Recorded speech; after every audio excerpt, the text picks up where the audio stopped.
You're tuning in to Past Our Prime, a show powered by SquadLocker. Let's be great. Let's be great. Here are your hosts, retired Astros minor league star Tip Fairchild and former Patriots All-Pro center Dan Copen. Go rock this thing, huh? Love you, man. All right, people. Episode 74, as always, powered by SquadLocker. It is. And we have a very special guest today. We do. And he's sitting up high. He is very... You're not allowed to speak yet, though, because we're going to go down the SquadLocker. Let me tell you how I use SquadLocker this weekend. Well, today, I mean, this might be our last day working for this company. It could be after this interview. Let me tell you how I use SquadLocker this weekend, though. So we talk about how we use it all the time. Companies, schools, your kids' teams. All the time. Well, now I'm in the scene. All the time. I'm in the scene. You've been in the scene. I'm in it now. Travel, elite, softball, groups. I mean, 6 games this weekend. Tracy did the first one because of the 4-ball. Thank you, Trey. But every parent 6 is games. wearing... So how many did you make it? I was there the second day, all 3. And you played 36 holes of golf on Saturday. 41, actually. Okay. I lost in the 5-hole Oh, that's playoff. right. You lost. Yeah. Okay. So I go... When you go to these games now, you see parents wearing a T-shirt, a cutoff shirt, a hoodie, a pullover. Parents go through 5 or 6 items at these games, at these tournaments. Maybe a crop top. Maybe a crop top, like whatever it is, anything that we sell. It's amazing now. And the kids have 2 jerseys that they bought, but the parents have 15 items. Mm-hmm.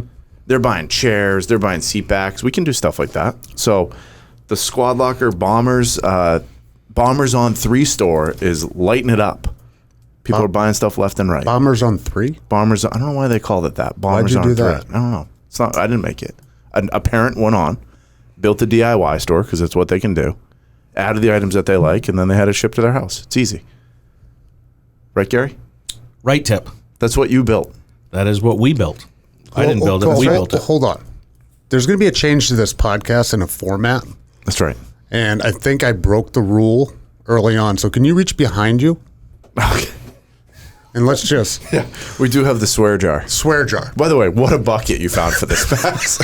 This is the Easter basket. It only had like 6-month-old Reese's in it. It was $1. What happened? Did Swear Tip eat jar. the Reese's? What's up? Did Tip eat the No, Reese's? I didn't. So we're not allowed to swear anymore. So there's certain words. Let's find out what the line is. We can explore that. So why don't we talk about why we developed the swear jar rule? I like that. Yeah. Well, there's been a couple episodes we went a little off the rails, so we wanted to build a swear jar and then make a donation bucket. I think that's great, and I think great you guys idea. should let it rip. Yeah. And Max can go back and bleep them out. One of the reasons I thought maybe reducing the amount of vulgarity, to use a word there, Tip. Look that one up, Dan. I don't know if it's a real word. Actually, not be. time out, Gary. Spell it. Vulgarity? Yeah. VULGARITY. I'm pretty sure that's right. That's how I would spell Okay. it. Yep.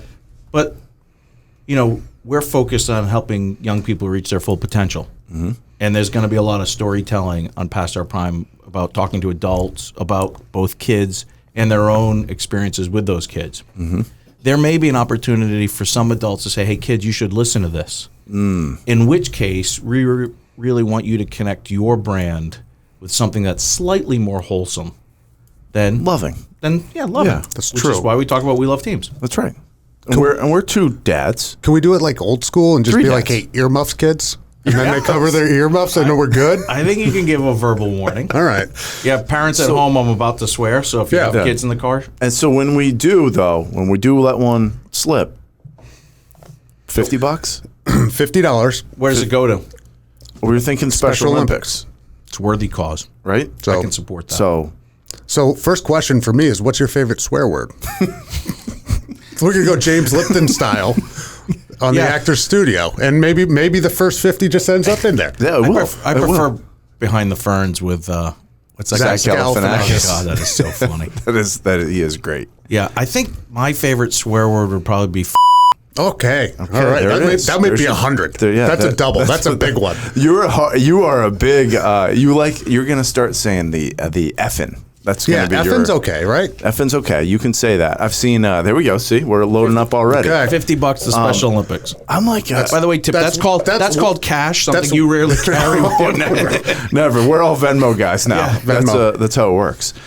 So we'll pay attention to this, Max. Right? We're going to pool it up, and then maybe we do a donation on like August 1st or something like that. And however big or small the donation is, get a huge check.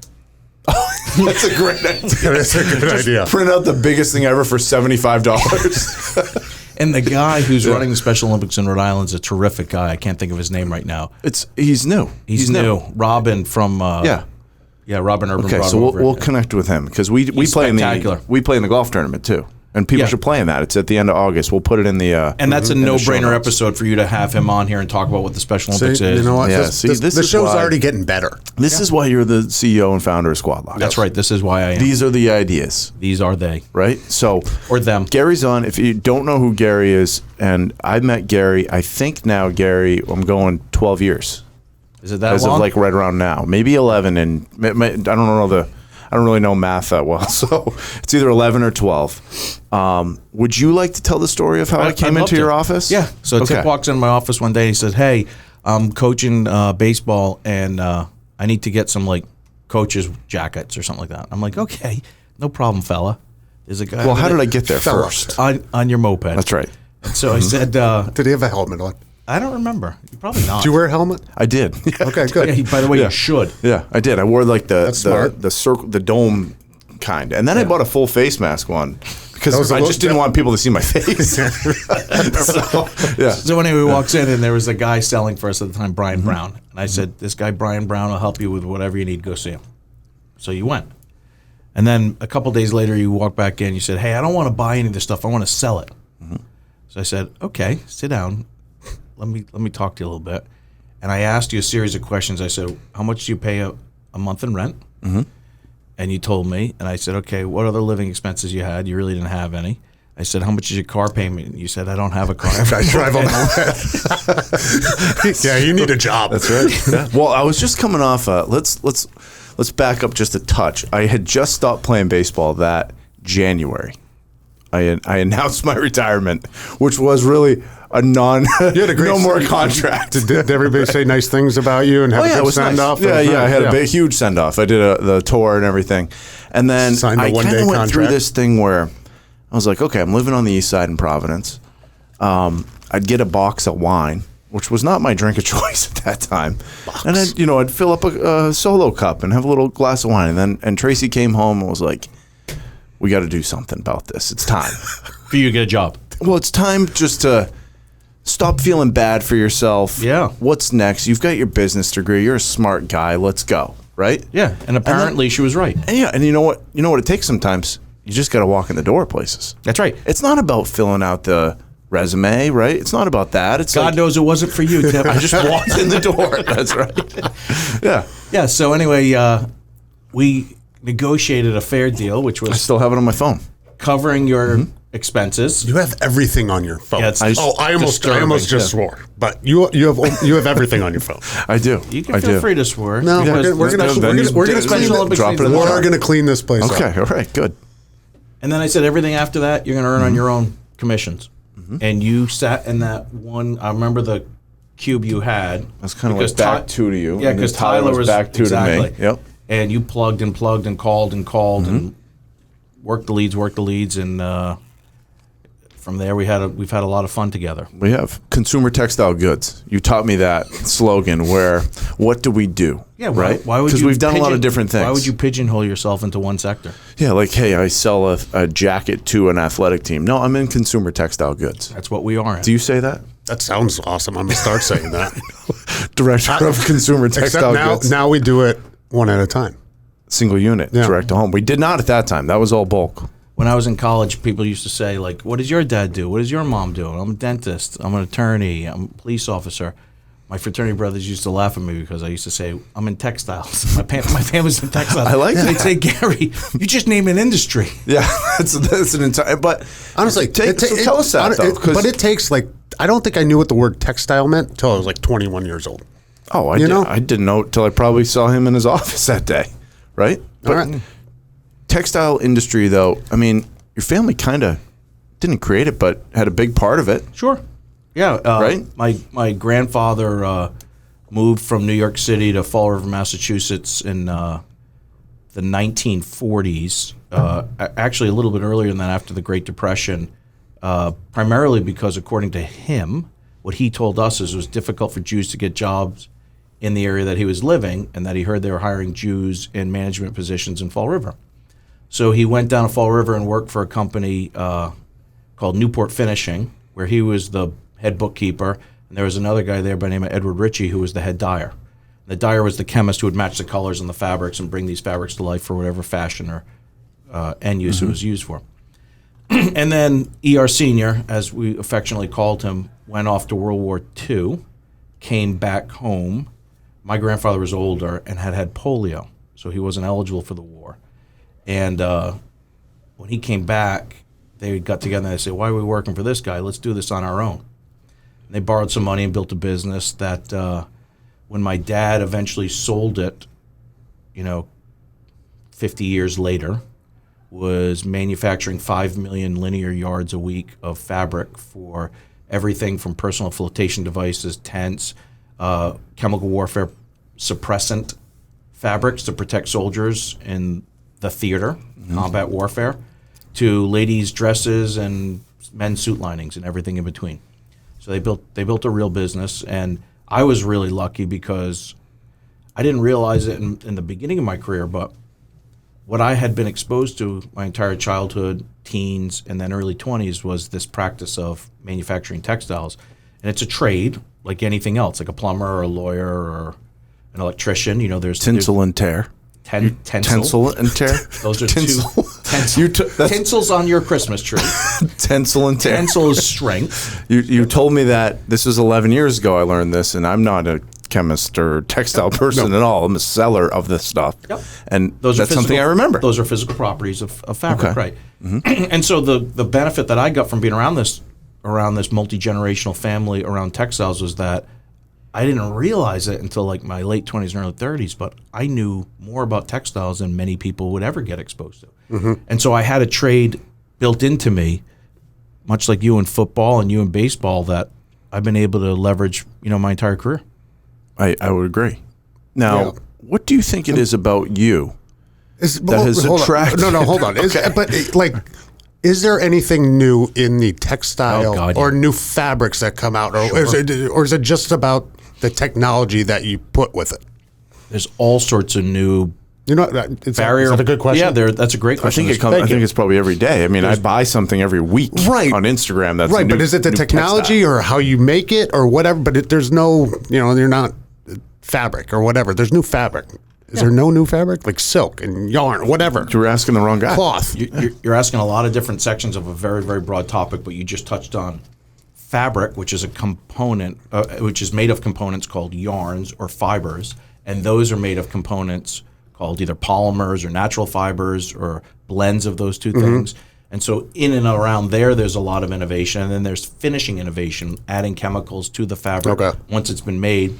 And the things that are groundbreaking may not end up in fashion or outerwear or the things you do, but medical technologies, the way that fabrics are being used in people's bodies to, help with vein or artery reconstruction, implants to allow pieces of bone or other material to adhere to foreign objects, electronics, industrial textiles, agricultural textiles. I mean, what goes into an airplane seat or an inflatable life-saving device. I mean, textiles is all around us. And so it may not end up in the cool new jacket or the golf wear that you wear. And there are advancements in that in terms of, breathability or weight or ability to maintain a color over time and things like that. But those are probably more subtle changes. But there's some real cool innovation going on. So my question was going to be, what is it about you, Gary? What do you think? I'd be curious to know. That's a good introductory phrase for you, Tip. You should use that as often as you can. I'm going to use that a lot coming up here. So if I've given you anything, I've given you that one. You phrase. have, and that you've also given me. Well, Slupka gave this one to us. Under what circumstances? That's a great one. I use that literally every day of my life. So I was going to say though, what is it about you that's attracted athletes to come work for you? Is it what we do, or is it you? Because you got me, you got Dan, you got Tiffany, you got Drew, like early on, right? There's been a lot of athletes in this building.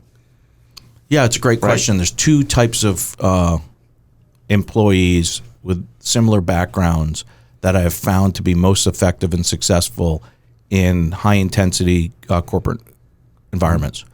Military people and athletes. It doesn't mean you have to be either of those, because we have lots of other very successful people in this company today, like a Maria Madonna. Not an athlete, not a military person. Casey Walls. Yeah, like right? There's a drive, though, inside of them still somewhere. Curiosity, right? drive, and collaboration. Right? Curiosity, drive, and collaboration, problem solving, ability to take criticism right to your nose and not take it personally. I mean, if you tell a soldier to do something, they're going to do it because people's lives depend on it. And if they don't do it, and they don't do it right, or they don't do it on time, people die. And so they get that, and hard is hard and now is now in the military. And one thing that I learned watching my kids grow up being coached is it kind of works the same way in a team, an athletic team. Like, you may not want to hear what the coach has to say to you, but you know you better keep your mouth shut and get it done. Yeah. And there'll be a time to complain or have your day in court later if you still feel that way later. But in the meantime, there's a job to do. And that job depends on you collaborating with your peers, following instructions, having a sense of urgency, and having a sense of accuracy. And I would throw the question back at you two guys. I mean, in your experience with your careers as professional athletes, did you find those characteristics important for success? I mean, Dan's the one to answer that to start. I mean, you come from the most probably militaristic, high-performance sports team ever. Well, you do your job, right? That's the whole entire thing. You do your job, and you're in, like, I think when I was on your podcast the first time, it was like, Bill would always, keep things simple, and you got three main things that you go into a season at. Play with good fundamentals, play smart, and it's actually four. But the third one was, I want you guys to play well in critical situations, high pressure situations, and the only way you can do that is you practice those situations every day, whether you're in the classroom or in the meeting room, or you're out on the football field. And that's what he did. He put us in those situations, so when we got in a game, it was easy. And that was, whether it was drilled into us and we had it in us because you made it to that next level, but you could be a high school player. It doesn't matter. It's what you want to get out of that practice or that game. But we would always just play better in those situations for us. But my other thing was, I wanted to play well for my teammates. I didn't want to let them down. And now it goes probably into the corporate world, but I don't want to let my coworkers down. My success is their success. Their success. Don't let your boss down. I know. Don't let my boss down. Yeah, but think about hiring for that, right? So now I'm going to go out and I'm going to fill 5 positions, and I get 4 people that are only concerned about themselves, never used to doing rehearsals and repeating tasks over and over again to own and expect excellence. What happens with that team? I mean, you got to break them down. You got to build them up. You don't know if they have the right culture to survive that onboarding journey. Right. But if you bring in an ex-military person or a high-performing athlete, right from the rip, all that stuff's baked in. Yeah. Yeah, that's absolutely true. And so to answer your question, I think those are the ones that made it. It's not that I attract them. Yeah. I just think those are the ones that last. Because for good every way to one look of at it. those that we still have here, we've probably trained and had disagreements on both sides about what excellence means, and they didn't make it. Right. They had to ring the bell, the bad bell. That's right. And there's plenty of opportunity, and I do believe that opportunity should be an equal access thing, but there's no such thing as equal outcomes. And you own your outcome. Yeah. Ooh, there's your clip. Well, Max, yeah, right there. you can take Got it. my heart going on that one, Gary. It should. Go downstairs, go to the gym. It should. Goosebumps. It should. No, not yet, but it's coming. It should, and I'll tell you why, because you're a perfect example of that. Right? You were given as much opportunity as anybody in this organization working with me for the last 12 years, and you had a lot of ups and downs. A lot of time where I swept the legs out from under you and said, guess what? Your cheese is moved. Go find another desk. We're moving you along. We're going to do this other thing. And every time you rose to that occasion. Thank you. That's what. So is in Dan's story, Patriots. Mine is I had great coaching. Your right hand was touched by God. No, my right, Your right arm was touched by You God. missed your elbow, Yeah, though. and then he missed it. He was working fast. So I had great coaches, all the way through. But I would say that I always had this rule that I lived by, and it was, really from the grandparents and like from my dad and like being, from my parents, like being at the dinner table was just like being on the field, where I was learning the same things that would help me further along in my career. And it was like, don't do anything detrimental to the family. That was like the only rule. Yeah. So that obviously branches a lot of ways. Oh yeah, that extends out. But it's like, whenever you think about doing something, that was always in my brain. It was like, is this going to hurt somebody that I love that's in my family somewhere? And then the other rule that was written on, and this is going to be a tattoo here soon, if we can get Chad to design it, Chad Blonti. I thought you were just scared to get a tattoo. No, I've been waiting for the final. Duty before privilege, where I've lived that kind of my entire life, where I always feel like there's a task to be done before you can play, whether it's going to swim in the pool. Well, first you got to cut down this tree. It's like, all right, yeah, no problem. If it takes this to get to that, that's the way I view the world. So that's probably That served you well. If it takes this, hey, you're going to break this down. We're going to move you here. You got to get through this. Okay, fine. We're going to do it. Let's go. And I think that served you well. What is your sports background? I was a lousy performing athlete. I hit puberty around age 30. So it's close. So I couldn't have been more undersized and underscoped for everything. And all my friends were tall and had like beards in the 5th grade and the whole thing. So, I played a bunch of stuff, but I wasn't particularly good at it. I was more of a participation guy when the idea of participating in sports at every level wasn't as open and equal. Mm-hmm. A clubhouse guy. You were a great bench guy. Good clubhouse guy. You were a good teammate. I was a good teammate. There you go. And I cared deeply about the teams that I was on, but I didn't have what it took to be a good performer, which was why watching, my middle kid who was a great athlete was just so inspiring to me. Just to have that in front of me was just so awesome. I loved watching him play. But you had to have taken lessons from what you played, or it doesn't matter what level, because we talked about the employees or the coworkers or the players. Now you take a look at it from your side as the management side and the boss. Yeah. And I've said this to you, this is where my suck up part of the interview goes. Okay. This is like your management styles are really on par with a coach.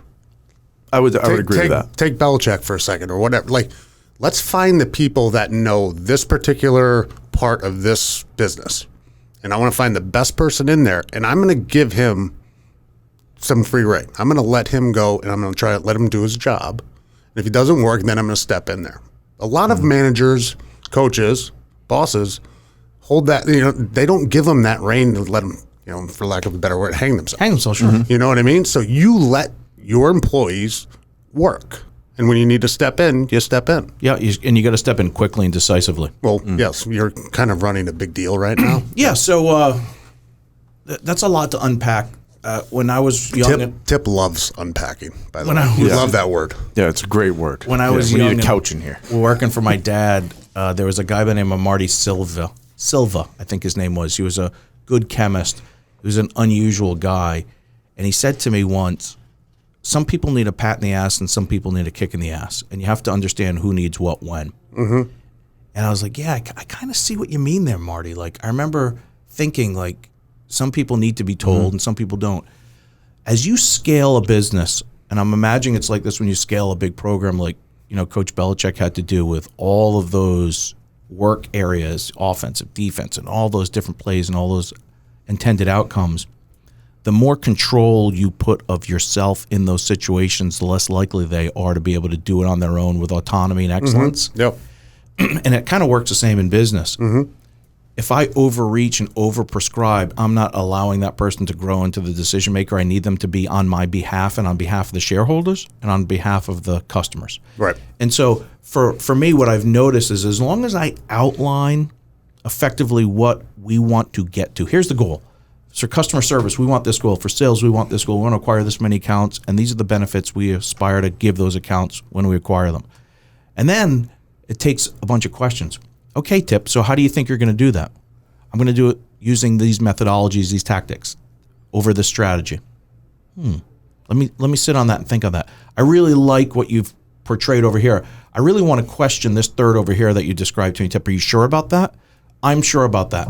Tip, I'm not. I think I might disagree with you, but I'll tell you what. Why don't you go find out for me and report back as quickly as possible? That would be the difference of saying, no, I don't want you to do this, and this is how I want you to do it. Now, Tip's his own man. He's going to go do it. He's going to either report back success, or he'll create a culture where he can report back failure, own it, not be threatened by it, and then come back and say, okay, now I need to pivot. When you create that learning environment where failure is safe and learning is prioritized, I think you end up with a much healthier work environment. I would argue that the culture here at SquadLocker is probably, over the last, 7 years that we've been doing this, however it's long, I don't think the culture has been better than it is right now, maybe this hour.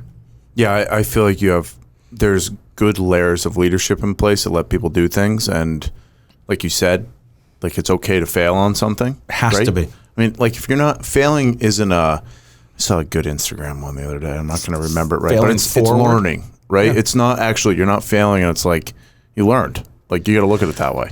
Many people don't know this, and I would be the first to tell them I have failed at most of everything I've done in business. Everything started for me with failure. Everything starts with failure, right? Success is the conclusion of multiple streams of consecutive failures. My God, there's another clip, Max. Wow. Meaning you don't start off and launch a business. You're like, I won, and then I won, and then I did it, and then I won, and then I grew, and then I succeeded. I win. That's what I do. Yeah. It's impossible, right? The first thing is you launch a product, like, oh, they didn't like that. Like with my mattress cover business, Clean Brands, that Tip and I were working with for a while, I launched so many iterations of that, and it fell apart in the wash, and it ripped, and it didn't do all the things it was supposed to do so that I could perfect it. Right. You can't get it right the first time. There's no way. There's just no way. Right. And then I would say on your leadership style, and you've put this towards everybody and how we work with our customers. You lead with like empathy and education. That's your style. Has to be. Yeah, that's your style, and that's different because you can have bosses that bite and bark and carry the stick around, right? Or you can have one that, like you said, gives you more of a pat on the back or a pat on the ass and says, "Hey, here we go, Sass." Oh yeah, my wallet's in the other room. That's a $25 one. That's a $20. Yeah, we'll put their swear words on a scale. Okay, that might be a 10. Yeah, that's a low one. Because that could be a donkey. There you go. But your employees need to know that you're not afraid to take out the stick either. So you know what I mean? So think of it this way: SquadLocker. Dan and I see it that way. I agree with you. Yep. Look, SquadLocker is a sanctuary. It's a safe haven for people to, work hard and earn an income, and know that it's a safe and fun and productive place to work. When something threatens, that's your responsibility. When something threatens that sanctuary, I step in as the first guard of defense. Yep. Yeah. That's my responsibility. And by the way, we've got people at SquadLocker of all cultural backgrounds and all levels of education and all levels of, ability to speak English as a first language. And we've got a lot of different diverse groups of people. So I'm the keeper of that sanctuary. And when anything threatens that, I have to come in with a stick. If I'm not using that stick, and hopefully that's as rare and as infrequent as possible, I've been very blessed to be exposed to some of the best places of education and have toured the world and seen cultures from all different backgrounds and all different magnificent accomplishments. And what I've learned is that if you give people the education they need to understand and qualify themselves to accomplish something, it's the best tool they have. And you're not going to do that by yelling at people. You have to slow that conversation down and say, look, I just want to inform you. I want to give you everything you need to know or to need to know to be successful. And here's how I think about it. How do you think about it? Get them to that place where you're both sharing that knowledge. Then you can move forward. A lot of things are, get this done. Well, you didn't tell me how, or you didn't tell me why. And then what happens is someone goes to do it, and there's a disconnect between what your expectations are and what their outcomes are. And then there's anger and frustration. Because they don't have the tools. And then you just start yelling at people, and people are like, I'm out. I don't want to work here. I don't feel valued. And then you're like, what happened? And then you have turnover. Yeah.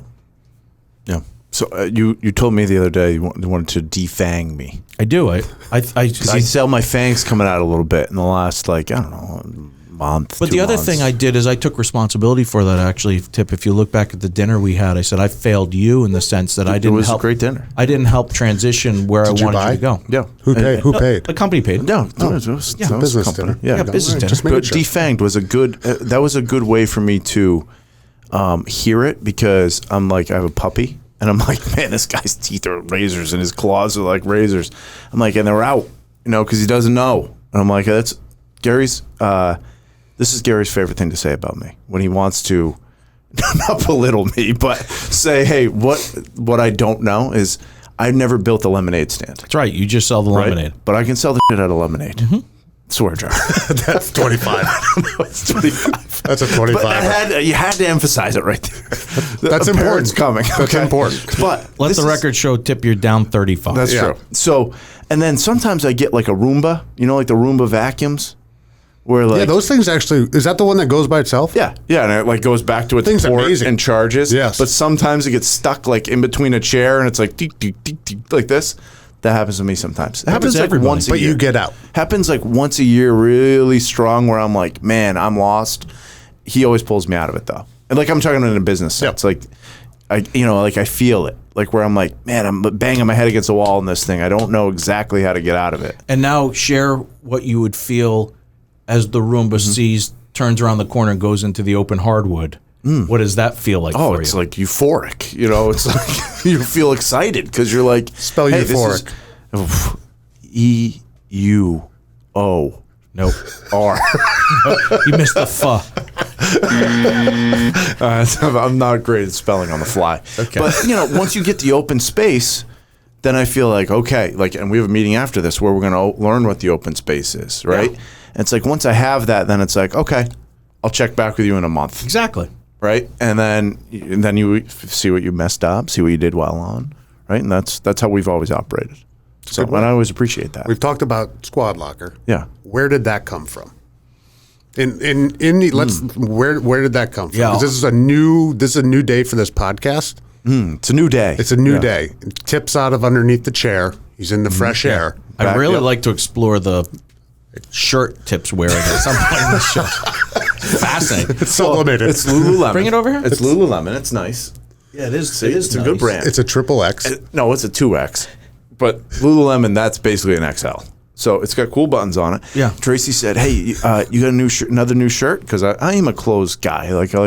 I'm like, no, there's just not that many that fit currently, and this is one that does. So fits you well. So it's great. on today. Good job. So thanks for exploring the shirt. Where are we going now? SquadLocker? Yeah. I mean, a guy that probably didn't need to do it, and I hate this word. Like I needed to do it, but entrepreneurial. I can never say that word. Ever. Entrepreneurial. Like you have that entrepreneurial spirit, right? And then, in your words, and how did SquadLocker come to be? So let's first talk about what it means to be an entrepreneur, and then I'll talk about the origins of SquadLocker. Lots of young people I hear say, I want to go into business. I want to be a business person. What does that mean? It's a really, really, being an entrepreneur, a solo entrepreneur, can be a very, very lonely existence and a very isolated existence. But I often tell people who say, I want to be an entrepreneur, or I want to be in business. For me, I didn't have the freedom to make that decision. It made it for me. I have a brain that is constantly ideating and thinking about new ways to see the world. And I like business. And when those two things collide in my subconscious, they kind of spin and spin and spin until they finally reveal themselves in my conscious state and say, I can't not think about this anymore. I need to start to take action on it. Mm-hmm. And that's how I build businesses, because they come out of like a creative element of the way I see the world and the way I see the world is missing things. I call that the white space. A lot of people call that the white space. And I'm like, wow, why isn't it there? What's wrong? Like, how did people miss this? And then you have to have enough ignorance to think it's going to work, because it shouldn't, and it usually doesn't. But if you're dumb enough to believe in yourself, and I mean that in a silly way, but And kind what of you knew growing up, the tools that you were using those tools have helped me in this world. and making new ideas based on that. Yeah. So SquadLocker came about as a really very simple story. I remember the middle kid, Jude, who I'll never forget putting him on the soccer field in Barrington, Rhode Island as his first game. And, my first child was interested but distracted and wanted to, do more of the fun stuff around it than actually play the game. And great kid, different kid. And I remember dropping my son Jude onto the field. He had a little blue pair of checkered shorts, soccer shorts, the little Umbro. Like the Umbro ones? Yep. Yep, the little shin guards, the little black Adidas cleats, and a gold colored Hanes t-shirt. And I put him on the field, and he ran right after the ball and just started kicking it, moving it to the goal, scored. Right when I dropped him on the field. And I'll never forget, I called my father. I was like, Dad, there's something different about this kid than my other two kids. It just takes off. I've never seen anything like it. He's so focused on the game. And that was part of the joy of learning about sports and learning about performance, not just playing, but actually performing. And he had a great high school career. But then I remember taking him for his uniform. And I went into a store that had a worn rug in the front, glass counters, wooden floors, and looked like it was the same interior as the store my dad would have brought me to in the 70s. Mm-hmm. Nothing had changed. I filled out a 3-part form. I gave the guy my money, and he said, come back in 3 to 4 weeks. We'll leave you a voicemail message on your answering machine at home when your uniform's ready. I returned home, and my wife had an iPad on a pie plate, like it was her little riser for her iPad, and she had a Bluetooth keyboard, and she bought everything for the house on that keyboard. Everything. Groceries, we were using Peapod at the time, which was Stop and Shop. Gap.com for back-to-school clothes. Amazon for the things that they sold at the time that they didn't. Now they sell everything. And I was like, wow, man, the whole world has evolved, but that part of the world hasn't evolved. Buying kids decorated uniforms for sports. Why is it so lost in a past world? And so I started to unpack that using a concept called first principles thinking, which if you go on my LinkedIn profile, I just posted an article in Fortune magazine about first principles thinking and kind of decomposing chaos into first principles thinking. But for me, it was like, well, why do they print the garments the way they do? And why do they buy them the way they do?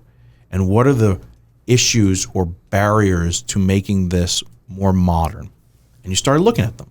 They use a printing process that was driven through large setup costs, which forced them to do multiple pieces at once. We internally call that a batch process. Well, how do you transform that to a digital process? So I started exploring that, making it one at a time. And when you start to break it all down, all of a sudden you have all these elements laid out. It's like, wow, so if I just assembled all these elements, we could transform the way people buy this stuff. And then, of course, it's, well, whether the technology available is capable of building those individual elements and stringing them together. At the time, having an image that changed on top of an image using Photoshop layers or something like that was very, very new. Today, it happens on the internet every second. Are you good with computers? Were you good? Because I got the textiles down and got everything, but I can't, like that. No. That technology part in the website or building and the coding had to scare the crap out of you. I know your How about answer I on say this, crap? though? Can you say crap? Yeah, you can say crap. Your answer on this, I'm guessing, would be no, you're not, but you will find somebody who is. So I did. I found Keith. I'm really good at logic. I understand how code's written, the concept of if-then statements. You ask a computer this, if the answer is 1 or 2, it goes down a flowchart road. So I understood that, but hiring Keith was, it was a breakthrough for the company, our CTO and COO, for the ability to design a team that could create the software that we needed. And in fact, in hiring Keith, I remember saying to him, I know everything there is about textiles. No one can fool me. No one can outsmart me. I don't know anything about what I'm about to hire you for. Can I trust you? how will I know to call BS? Yep. No swear jar. There you go. Oh, No swear jar on that I said, one. I won't be able to call, thank you, Coach.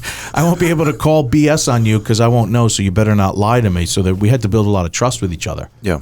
Yeah. And you guys are very much a yin and yang. Totally. We see the world completely differently. Yeah. Entirely. That's why he's so And important to keep on my team. As you're talking about, going home and then putting all these things together, I think sales. This is right? a sports team, by the way. No, it is. It's just amazing, how you keep going. It's like that happened in the locker room. That happened in the meeting room. Trust guys doing their job. It's And by the way, Dan, that's why I want people in the office. You can't do that on Zoom. Yeah. That's why I get back to work. I can't stand Zoom. I can't stand YouTube. Because I look over and we watch the reels, or it's just like, you didn't lose any weight this week. It's a problem. No, we're going to be if in this person. was just radio, it'd be great. Yeah. When I hear you talk about that, and I think about my role in that, and I think of, okay, here's my laser focus. But you have to think of all of them. I actually get nauseous and need to go to the bathroom. It makes me feel number one or number two? Two. Because it's like when I walk into Lowe's, I feel the same, where I get excited, walk into Lowe's. Everybody has that one store where you walk in. Lowe's is my store. Lowe's is my store. I think Best Buy is mine. Is it really? Yeah, I don't know why. You know right where it is? Yeah, I know exactly where it is in Best Buy. So when I think of what you're trying to do, I don't know how your brain does it, because you're thinking about this, the go-to-market, you're thinking about the marketing, you're thinking about the over in the I don't know one thing that happens over there. I think I know I could maybe figure it out, but it's not on my mind daily, right? It's just I know that if I execute this, that'll happen. You have to know that if this gets executed, how does that get executed? Yeah. So and how do I do it more efficiently? Right. And that's not how my brain But look functions. at my team and look at your team. Mm-hmm. My team has a chief technology and a chief operating officer on it. Mm-hmm. It has a chief financial officer on it. Mm-hmm. It has a director of human resources on it. Mm-hmm. It has a chief product officer on it. Mm-hmm. Right? So I have experts to help me accomplish all the things you just talked about. Yep. And they have resources under them. Mm-hmm. And that's why scaling a business is really important, to let experts take their role. I want to sit on the shoulders of giants. I do not want to be a giant amongst my peers. Write that down, Max. That's on can only do one highlight. Let's go down the other arm. Can we put that one here? Does that fit? No. You get jacked again. All right, let's go back. That's good. We're still getting the squad. You got everything laid out. And so then we just started experimenting, and then I had to raise money because I couldn't afford to do this on my own. And I was lucky to get two initial angel investors, Jim Lombardi, who I built a personal relationship with and a friendship with. And then I stumbled very fortunately across our chairman, a guy by the name of George Overholter, and I'll never forget the day. I called my dad and I said, Dad, I need to raise some money to make this work. And he said, I don't want you raising money. I don't want people thinking you need money. Because in his mind, he was very old school in that way. I was like, no, Dad, people invest in startups. There's a world out there. And he's like, okay. So then I called a son who's a friend of his, and he was in a sector called fintech, financial technology firms. I didn't know any difference between fintech and anything. So I called this guy, and his name's Brett Rome, terrifically bright, very successful guy. And I said, Brett, I'm raising money for this thing. What does it do, Gary? And I explained it to him, what my concept was. And he said, that's not at all what I do. That's not for me. But there's a guy, George Overholter, and he loves things like this. You should talk to him. So I called George, cold call. It was during the winter that we had that Snowmageddon. Every Monday or every week. For 14 weeks, it snowed like a foot. Yep. What do they call it? The Cyclops or something? No, what was it called? The Zoom? Boom Cyclops. That's new, though. Yeah. But we had 3 feet of snow in March still on the ground. Yep. And so in Providence, for those of you who are listening and have never been to the College Hill area of Providence, the streets were built in the 1700s and the homes were built in the 1700s, and the streets are very narrow and the snow built up on either side. You had to play chicken with the oncoming cars. You had to pull over and move aside. So I remember thinking, this is my chance to talk to this guy. I got to get a great cell signal. So I went to the top of the hill in College Hill. I was in my car, and I pulled the side, and it was a 30-degree pitch on the side of a snowbank. And I entered his number on my cell phone and waited to the appropriate time and hit send. Because selling and communicating takes practice, accuracy, and excellence. And you can prepare for a phone call like you can prepare for anything. It's funny that you remember this much too, right? Like this I remember, is a pivotal thing. It was huge for me. Yeah. Who'd the Patriots beat in the Super Bowl that year? What year was it? I don't know. They probably beat somebody because they beat somebody all the time. They beat Seattle that year. Okay, That was it. 2015. Interesting. 2015? Were you on the team? No, my parents or my family was in Florida. They got snowed in at Disney, and I had to fly to Arizona. That's funny. So they came back to the snow, and I went to there. So I hit the call button and I explained to him briefly what I was trying to do. And I said to him, George, we open these things called stores. And he said, yeah. And I said, when we do, we get like $2,500 to $5,000 in revenue. He said, okay. How much does it cost you to acquire the customer? What do you spend on marketing? I said, I have no idea. I've never even looked at that. I don't even know how to think that way. He said, okay, how much is your gross margin on the revenue you make? I said, I don't know, like 40%. So he's like, okay, so if you get a $2,000 store, you've got about $800 in gross margin that you can spend to acquire that customer. I said, yeah, something like that. So he said, when I started Vistaprint, our average sale was $5.99 for a 500 pack of business cards. And we had about 95 cents to $1 to spend on customer acquisition costs. You have 800 times more money to spend than I did at Vistaprint. I'd like to come down and see you tomorrow. So I said, okay, I'll pick you up at the train station. So I remember picking him up at the train station and walked him through the building. We had one machine and one heat press and a conference room table and a bunch of ideas. And then I brought him back to the train station, and he looked at me and goes, I'm not going to mess around with you. I'm not going to string you along. I'll let you know tomorrow. So I said, okay, thanks. Yeah, thank you very much. Thank you. And then he came back down. Might have been the next day or the day after. He said, I'm willing to invest. And he gave me the parameters of what he wanted to invest in. And I looked at him and I said, George, I got to be honest with you. Why are you investing? Like, this is such a nothing right now. And he said to me two things. He said, one, I like to invest in businesses that potentially can make the world a better place and certainly do no harm. And that's clear that this business can do that. And two, I like the sport of business. For me, it's like pickup basketball. And I think this can be fun here. So I was like, great. Shook hands. I've talked to him a lot lately, and it's so obvious that that's how he is. This is a sport for him. This is a sport for him.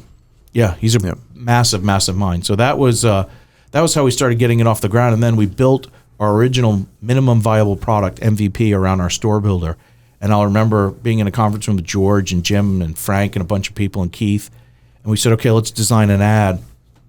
And I took out a credit card and I put $100 into the Facebook ad back end thing. And it was something like, get team gear easy or some stupid thing. And then we came back the next day and we opened the database and there were these rows of stores that have been built. I'll never forget this, looking at like a University of Georgia Bulldog and then like some baseball team or something like that. And George said to me, when you put the dog food out and the dogs come to eat it, it's a very good sign. And that was literally the beginning of the company. That's phenomenal.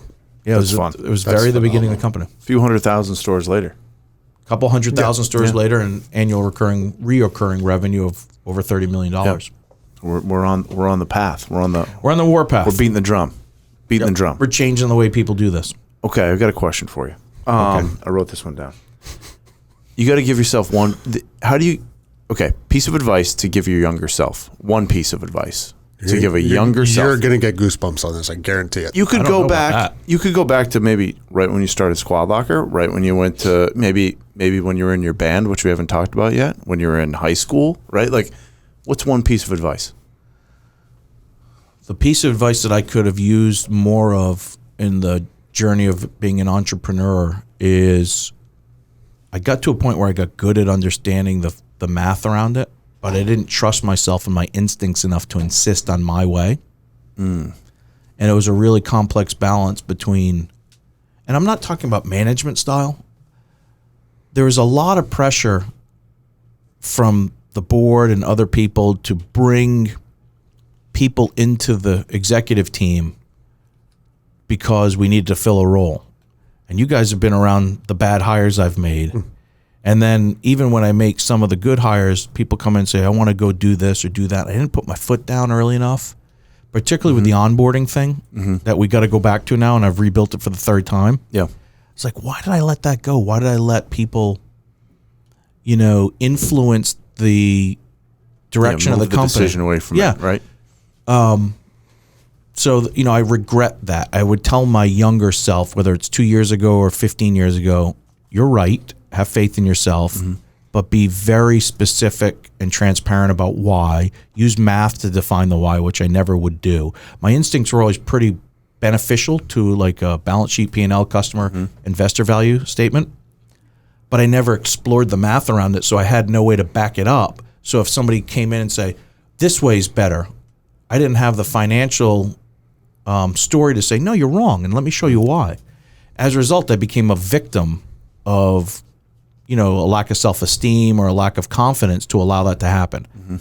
So, looking back, that's probably the biggest thing I regret, was not being more financially disciplined, financially metriced, and assertive. And you knew you were making the wrong decision at that point, or I had no idea until I look back now, and I'm like, it wasn't like a gut feeling. It's like, this is probably wrong, but I'm going to trust you. Exactly. And do it. Yeah, and then like 11 months later, I'm like, why did I do that? Yeah.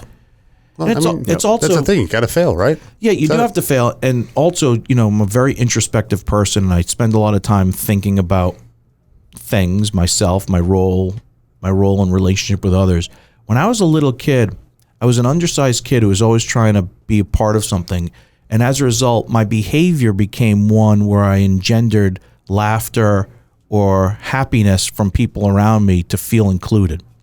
It wasn't so much the total class clown, but I have a way of warming up to people and enjoying conversation with people that they start to say, hey, Goldberg kid's not so bad. Gary's a nice guy. He's fun to be with. Let's include him. Because I wasn't a high-performing athlete. I wasn't the tallest kid in the class. I wasn't the strongest kid in the class. Clubhouse guy. I was a clubhouse guy. You're explaining the clubhouse guy. Yeah. Right. Yeah. That has worked for me more than it's worked against me. But where it works against me is when I'm trying to engender trust and admiration from someone and also figuring out how to tell them no. Yeah. Right? So you bring in somebody that is going to be on the executive team. They want to go left. I know they should be going right, but I also want them to admire and trust me. I hadn't have that language yet figured out to say, I really like you. We're going to do great work today and tomorrow. But let me tell you right now why I'm choosing no. I didn't have that courage. Now I'm fine with it. Now I'm like, let me explain to you why that's not a good idea, and let me give you enough rope to figure out a new way on your own. I didn't have that. And so for me, it was just like, will he or she like me? That was more important in some ways than, are we headed towards the finish line? I didn't weigh those properly. You've got to pick another stage to be on. I'm leading that in because I know where you're going to go. I know. Right? I what would it be? Not an entrepreneur. You want to be a professional pitcher? Do you want to be on stage as a musician? Do you want to be a quarterback? Do you want to play? Nobody wants to be a play center. But I wouldn't go sports. I would go. I want to be. No one wants to be an offensive line. You're stuck there. That's where you're put when you're the bigger kid. That's right. I know. I want to. If I could have done anything over again, I would have either been a late night talk show host, Jon Stewart kind of guy, or a national news desk guy. I would have thought you would have had a guitar in your hand. Yeah, I mean, I love playing guitar, but I'm only good but about you it. also kind of did it, right? So that you're going outside of the box. Maybe Dr. Phil. Maybe an afternoon. I would love that. Let's go deep. We're going deep on this one. So a late afternoon show. Late afternoon, Dr. Phil. Show. Yeah. I know my answer for this. I've said it. What is your answer? I want to be a chiropractor. I don't know why. I just, for some reason, I like I even just watch video. I feel the same when I get adjusted as if I watch somebody get adjusted. And I'm like, man, I would like to give somebody that feeling all day. 27 appointments a day. Yeah. You'd probably be exhausted. Yeah, and also be the light their bulb. insurance just paying me all day, right? No, it's a cash business, buddy. Yeah, well, that is true. That is true. It is cash a lot of spots, but that would be my thing. It's a good one. Yeah, what's yours? Maybe a starting pitcher. You're staying in the sports world, but I don't. That lifestyle is not good for family and the kids and all this. That is a tough. You Tough just need lifestyle. 10 years. You just got to bank Yeah, away but 10 10 years. years, Start your family at 30. Yeah, you don't get to the majors till what, 24? I mean, you So spend say some you're time 21, on those 22, say buses, you're- maybe yeah. some longer on the buses than others. Well, if it's I'm your not saying dream, anything. tell yourself you're going to be there when you're 20. Some people Yeah, never get off that's the a bus. tough. Yeah, I was on the bus the whole time, man. Till the elbow goes. Yeah, that's what kicked me off the bus What right about, there. what about you, Max? That's a good one for you. Oh, without a doubt, astronaut. My God, Max. Yeah. Max, you're There's a crazy. clip. So reach for the moon, you'll land upon the stars. Shoot yeah. for the moon, you'll land upon the stars, Max. That's your quote. That's your clip. That's You it. wouldn't be scared like going up in the spacecraft, like when it lifts off, like it can't like blow into like fire and everything. Like Oh, no, it you can. wouldn't be scared. Yeah, I'd be scared, but I think the I'd be payoff. terrified. Yeah, I don't. Yeah, I don't like things that could endanger me. Yeah, me neither. Yeah. Like let's go parachuting. Let's go parasailing. Yeah, I want the feeling of like. No, I want to stay on the plane, not jump out of it. Yeah, see, being in a band or being on stage, that's another thing, or where a crowd is hopefully cheering you on. Yeah, you I love think the is- ego shine. You want your ego shined in public. Well, it's more that I want like. No, it's okay to say Can I that. say that? Yeah, it's Is that- okay. Yeah. So what I really want is like, do you hit that one note and people go bananas? Yeah. It's like You like the that's spotlight. power. You like the spotlight. That's Yeah, why I that's think being a power. pitcher was good for you. Yeah, that's power. I like that type of power. Do you think you What became about a pitcher? golfer? Right there. Hey, Golfer's power. Golfer's good. Yeah, I mean, a lot it's of like room for cracking that. error. It's like Yeah. cracking that T3 spine. Like just get Yeah. right back. And T3? Do you think you Whatever became a thing. pitcher because of your nature to want to be on the spotlight, or did be working towards a pitcher create a sensation to you to like that?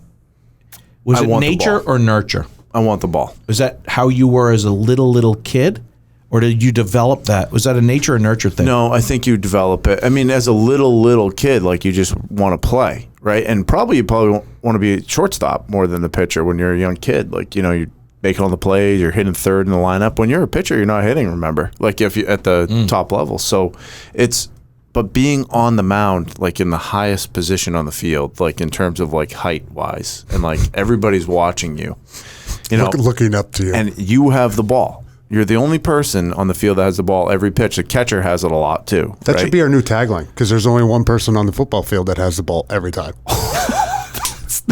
I like that. We're the ones with the ball. The guys with the ball. We're the ball. The guy with the balls. We have the balls. the guys have the balls. Yeah, or I would argue the ball. The ball. The one ball. Some people have one ball. That's right. Some people have two. I like that. This is good. Let's go with that, Max.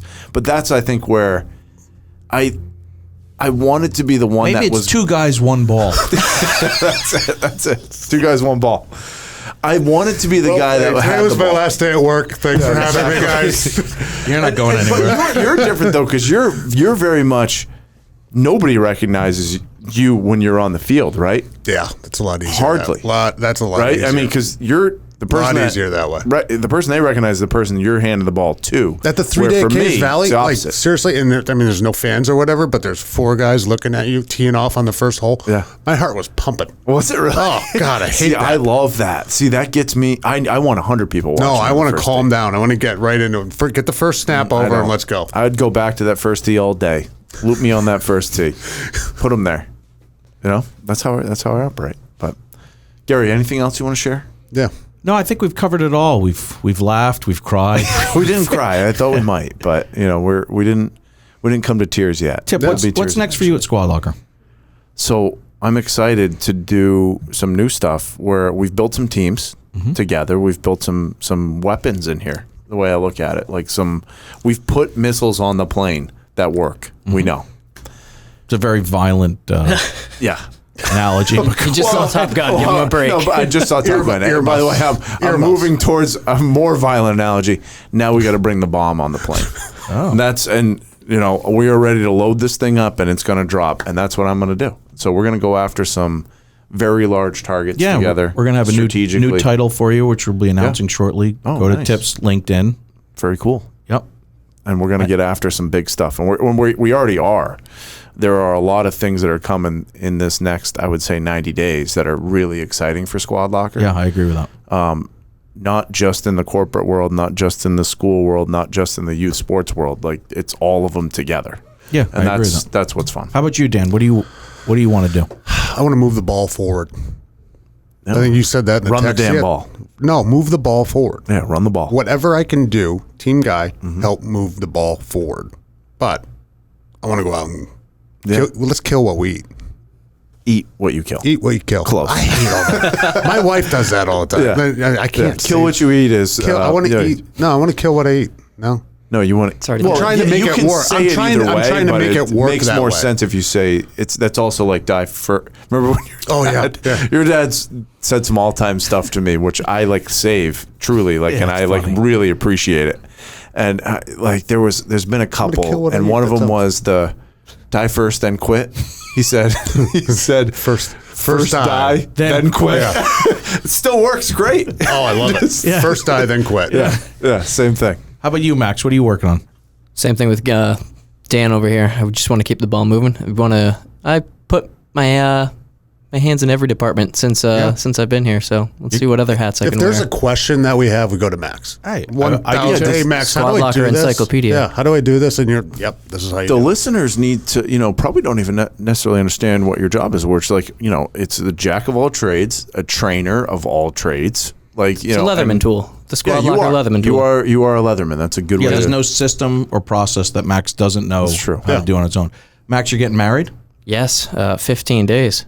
How do you feel about that? You excited? I'm so excited. Except I just got a text that I haven't gotten our marriage license yet. Oh, that's a tough thing. Yeah. I did that too. It's whatever. It's easy. Just go down to City Hall. I got my birth certificate. You kind of need it though. Yeah, right? you'll get. I mean, you can still do the whole song and dance, and then just backdate it. But yeah, we did the same thing.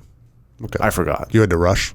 No rush. Just pay off a couple. There you go. Gary got it. No, I didn't get it. Yeah. So I'm actually more nervous for your wedding than you are, I think, because I got 15 days to get into a suit, and it's going to be. It's actually not even the suit; it's the shirt. I'm a little nervous. Just go out and get it. Just wear that shirt. Just wear that shirt. No, that's the problem. Just Gary. go run your credit card and get another. That's the problem. That's where you go down the road of having 3 sections of jeans. You know what I mean? Fucking brutal. And then you don't throw them. That's 100 right there. Yeah, that's 100. That's 50. 100. That's 185 on the first day. Up. All right, gentlemen. Thanks for having us. Thanks for coming on, Gary, and thanks for allowing us to work for this company. Oh, it's my pleasure. Nothing makes me happier than seeing you two guys here all the time. And you too, Max. Well, thank you. We are here a lot. We do like to be here. Be in the office. It's true. Okay, take care. See you next time. All right. Past Our Prime is brought to you by SquadLocker. SquadLocker is your one-stop shop for custom team apparel, delivered right to your front door. Learn more by visiting squadlocker.com.